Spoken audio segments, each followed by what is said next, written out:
Assalamualaikum warahmatullahi wabarakatuh. Selamat siang anak-anak ibu semuanya. Perkenalkan, nama ibu Yeni Handayani. Baiklah, mata pelajaran yang ibu ajarkan di sini adalah IPS. Nah, sebelumnya anak-anak ibu mungkin sudah mendapatkan materi dari guru sebelumnya. Nah, untuk materi kita hari ini, ibu hanya akan menekankan kembali tentang materi yang sudah disampaikan. Apa materi yang sudah disampaikan? Kita lihat. Jadi untuk semester 1 ini pada bab 1 kita akan bahas tentang manusia, tempat, dan lingkungan. Dalam materi manusia, tempat, dan lingkungan ada di situ tentang pengertian ruang dan interaksi antar ruang. Nah, dalam pengertian ruang dan interaksi antar ruang, di situ sudah ada dua materi yang harus Ananda pahami. Yang pertama adalah pengertian ruang. Apa sih yang dikatakan dengan ruang dan mana saja yang bisa dikatakan dengan ruang?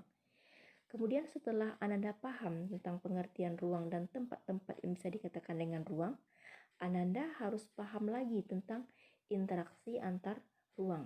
Artinya di sini adalah kenapa harus terjadi yang namanya interaksi antar ruang dan apa arti dari interaksi tadi itu. Oke, kita lihat yang pertama adalah pengertian ruang. Sebelumnya anak-anak ibu semuanya sudah pernah mendengar kata-kata ruang? Ibu yakin itu sudah sering didengar kata ruang. Tapi akan berbeda maknanya antara ruang dengan ruangan. Nah, kenapa berbeda? Karena ruangan itu hanya sebuah tempat yang ada dalam sebuah bangunan. Itu ruangan. Tapi kalau ruang itu sama-sama tempat tapi adanya di permukaan bumi. Jadi setiap manusia yang hidup di bumi atau setiap makhluk hidup yang ada di bumi membutuhkan yang namanya ruang. Tapi tidak semua makhluk hidup membutuhkan ruangan.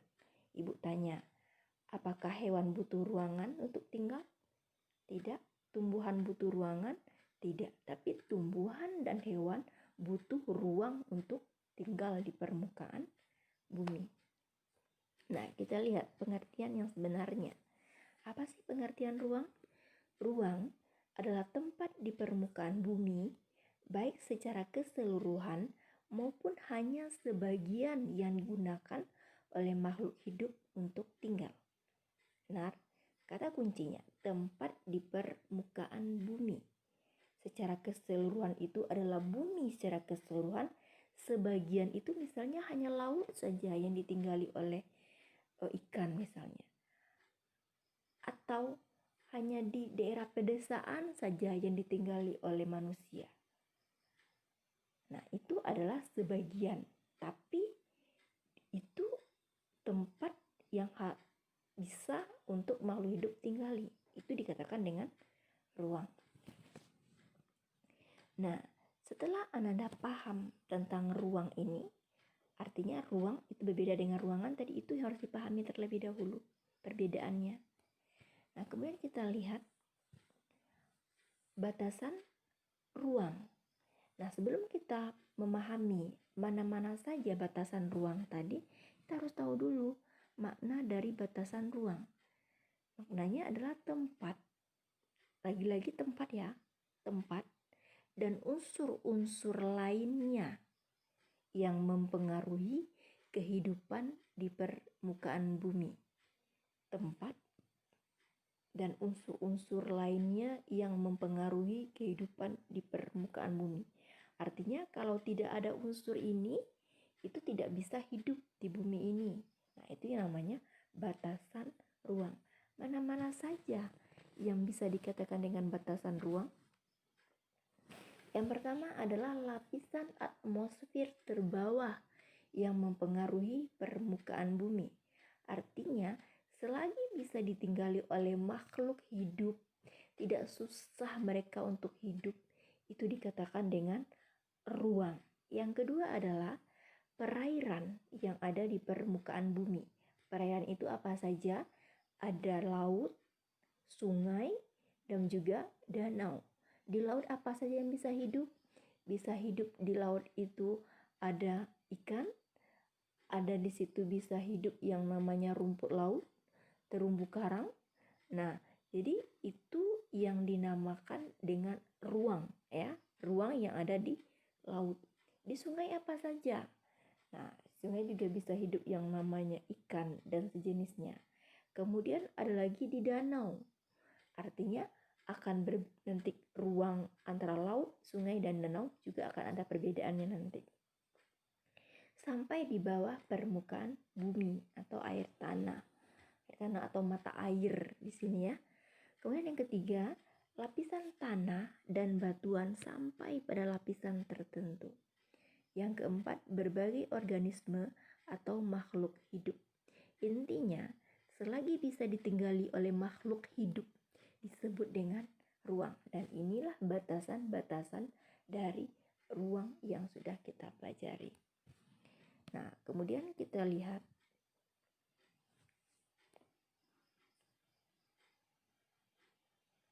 tadi sudah Ibu jelaskan antara laut dan danau itu sama-sama ruang, tapi akan berbeda ciri khas dari setiap ruang tadi.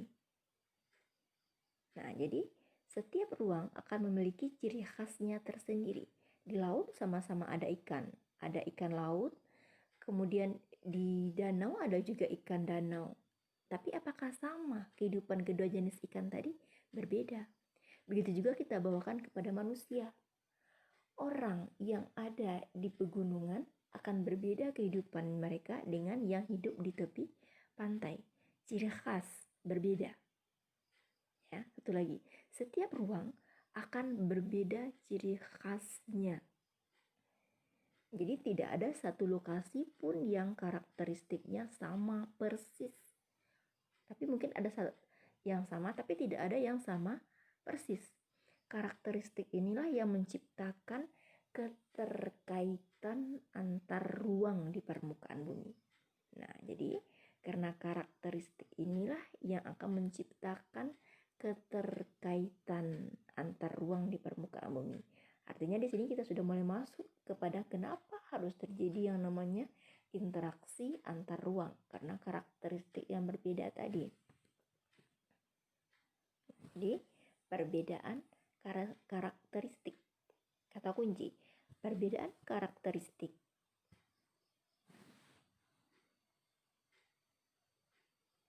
akan menciptakan yang namanya interaksi antar ruang. Nah, kenapa harus ada interaksi antar ruang? Karena manusia ingin memenuhi kebutuhan hidupnya. Karena perbedaan karakteristik tadi terjadi yang namanya interaksi antar ruang. Kenapa? Karena untuk memenuhi kebutuhan hidup. Karena tidak semua orang mampu memenuhi kebutuhan hidupnya sendiri. Contohnya yang tadi Bu jelaskan, di wilayah pegunungan berbeda karakteristiknya dengan orang yang ada di pesisir pantai. Orang gunung, orang daerah pegunungan menghasilkan yang namanya sayur-sayuran. Orang daerah pantai menghasilkan yang namanya ikan. Jadi mereka melakukan yang namanya interaksi antar ruang. Nah, kenapa? Karena mereka saling membutuhkan untuk memenuhi kebutuhan hidupnya. Sudah mulai agak paham tentang kenapa harus terjadi yang namanya interaksi antar ruang. Nah, di sini mungkin anak-anak Ibu belum paham apa sih yang dikatakan dengan interaksi. Nah, di sini akan Ibu jelaskan. Interaksi itu adalah proses timbal balik. Artinya si A butuh si B butuh si A. Itu yang namanya timbal balik. Kalau seandainya si A butuh si B tidak butuh si A, itu bukan namanya timbal balik dan bukan disebut dengan interaksi. Nah, jadi interaksi ini akan berpengaruh terhadap tingkah laku, baik melalui kontak langsung maupun tidak. Ya, itu yang namanya interaksi.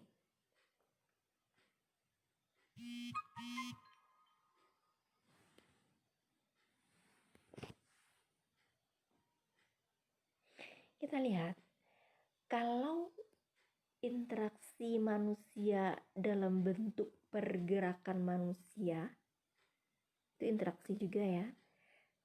Manusia tadi bergerak disebut dengan mobilitas penduduk. Itu interaksi. Kalau seandainya terjadi pergerakan manusia, mobilitas penduduk. Kalau interaksi melalui perpindahan gagasan atau ide, itu disebut dengan komunikasi. Kalau interaksi melalui perpindahan barang, itu disebut dengan transportasi. Jadi ketiga-tiganya dikatakan dengan interaksi. Itu proses yang terjadi secara timbal balik dan akan berpengaruh terhadap tingkah laku. Baik interaksinya melalui kontak langsung, berhadapan langsung, maupun hanya melalui telepon. Nah, itu namanya interaksi. Mungkin di sini akan Ibu jelaskan kenapa mempengaruhi tingkah laku. Contohnya di sini, karena perpindahan gagasan. Dalam belajar misalnya, Ibu menjelaskan tentang ruang, itu terjadi interaksi tentang Ibu dengan siswa. Nah, kalau seandainya tidak ada timbal balik dari siswa atau yang awalnya siswa tidak paham, kemudian Ibu jelaskan ternyata masih tidak paham, itu namanya tidak terjadi yang namanya interaksi. Tidak terjadi yang namanya perubahan tingkah laku. Itu tidak terjadi namanya interaksi. Tapi kalau seandainya apa yang Ibu jelaskan ini Ananda ada umpan balik, kemudian Ananda menjadi paham, itu terjadi interaksi. Karena adanya perpindahan gagasan dan informasi. Itu salah satu contohnya. Kemudian kita lihat dalam interaksi antar ruang tadi ada beberapa kondisi saling bergantung yang diperlukan untuk terjadinya interaksi keruangan. Kondisi saling bergantung seperti apa yang dibutuhkan dalam interaksi keruangan. Yang pertama kita lihat harus ada yang namanya saling melengkapi atau komplementari. Tadi sudah Ibu jelaskan juga salah satu contohnya. Nah, wilayah A itu contohnya adalah wilayah pegunungan. Itu dia surplus. Surplus di sini artinya adalah banyak dia menghasilkan yang namanya sayuran. Ya, surplus sayuran. Kemudian kita lihat wilayah B itu dia menghasilkan ikan atau surplus ikan. Tanda yang seperti ini namanya surplus ya. Dia menghasilkan banyak ikan. Nah, di sini kedua wilayah tadi itu saling membutuhkan atau bahasa lainnya adalah saling melengkapi.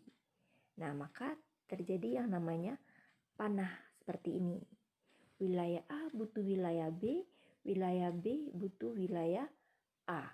Itu yang namanya saling melengkapi. Itu kondisi saling bergantung yang diperlukan untuk terjadinya interaksi keruangan yang pertama. Kemudian yang kedua, kesempatan antara atau intervening opportunity. Ya, kesempatan antara. Apa sih kesempatan antara, apakah sama? Pasti berbeda ya. Jadi kesempatan antara yaitu suatu lokasi yang menawarkan alternatif lebih baik. Nah, artinya ada alternatif lebih baik dibandingkan dengan yang semula kita punya, seperti itu. Di sini contohnya adalah wilayah A, dia surplus sayuran namun dia minus ikan. Jadi dia menghasilkan sayuran tapi dia tidak menghasilkan ikan, artinya sedikit ikan yang dihasilkan di daerah tersebut. Kemudian wilayah B itu surplus ikan tapi dia minus sayuran. Kita lihat wilayah C. Wilayah C itu surplus ikan minus sayuran. Sama ya, wilayah B dan wilayah C. Nah, di sini kita lihat awalnya wilayah A ini membelinya dari wilayah B, membeli ikannya ke wilayah B, dan wilayah B juga membelinya ke wilayah A. Nah, ternyata ada alternatif lain. Ada wilayah C, atau contohnya di sini yang awalnya pasarnya jauh, ternyata ada yang pasar lebih dekat. Pasti kita akan berpindah kepada pasar yang lebih dekat. Nah, contohnya di sini adalah wilayah C. Jadi wilayah A akan pindah haluan ke wilayah C, sehingga di sini hubungan antara wilayah A dengan wilayah B menjadi melemah, diidentikan dengan garis putus-putus, dan kuat dengan wilayah C. Yang kedua. Kemudian yang ketiga itu adalah kemudahan transfer atau transferability. Nah, apalagi maksud dari kemudahan transfer ini? Itu adalah biaya untuk terjadinya interaksi harus lebih rendah. Dalam kemudahan transfer tadi, yang harus kita pikirkan di sini adalah biaya untuk melakukan transportasi itu harus lebih rendah dibandingkan dengan keuntungan yang diperoleh. Kalau seandainya keuntungan itu lebih rendah daripada biaya, itu namanya kita rugi atau untung? Ya, kita rugi. Yang dalam satu perdagangan kita ingin untung atau rugi? Pasti ingin untung. Makanya kita harus pastikan biaya itu harus lebih rendah daripada keuntungan. Nah, kalau seandainya biaya itu lebih tinggi dari keuntungan, lebih baik kemudahan transfer tidak dilakukan. Tidak pernah terjadi. Nah, sampai di sana kira-kira sudah selesai materi kita tentang ruang dan interaksi antar ruang. Dan Ibu harapkan anak-anak Ibu menjadi paham. Nah, kalau masih belum paham, silakan dituliskan beberapa pertanyaan tentang materi yang sudah Ibu sampaikan pada siang ini. Oke, Assalamualaikum warahmatullahi wabarakatuh.